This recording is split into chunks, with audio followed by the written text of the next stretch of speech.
يوم 6 أكتوبر يوم تاريخي بالنسبة لي، لأن أنا كنت في فرنسا، وبعدين أنا بتفرج على التلفزيون وراحوا قال لقيت جوزي طلبوه، هو كان في وكالة الأنباء الفرنسية في القسم الدبلوماسي، فطلبوه في وكالة الأنباء الفرنسية، وبعدين لقيته بيقول وشه بيحمر، يقول بجد؟ ها وشه اصفر. فلما حط البتاع قلت له في ايه يا علي؟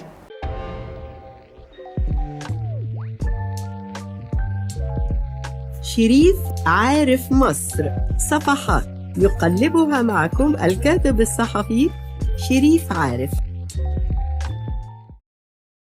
ايه اللي حصل؟ هما كانوا عايزينه بقى يروح بقى لانه كان في اجازه. فبص لي كده وعينيه مليانه دموع وابتسامه غريبه، قال لي عبرنا. انا بقى سمعت كلمه عبرنا انفجرت بالبكاء زي المجنونه. فكانت معايا اختي الله يرحمها، قالت لي مش ده اليوم اللي كنت بتستنيه؟ قلت لها بس مش قادره، يعني ما كانش في دماغي ان احنا هنعبر في 73. والحمد لله بقيت اتابع بقى واشوف قد ايه كنا مبهدلين اسرائيل.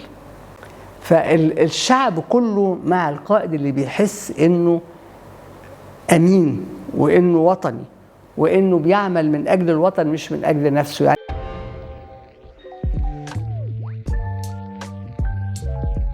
شريف عارف مصر، صفحات يقلبها معكم الكاتب الصحفي شريف عارف.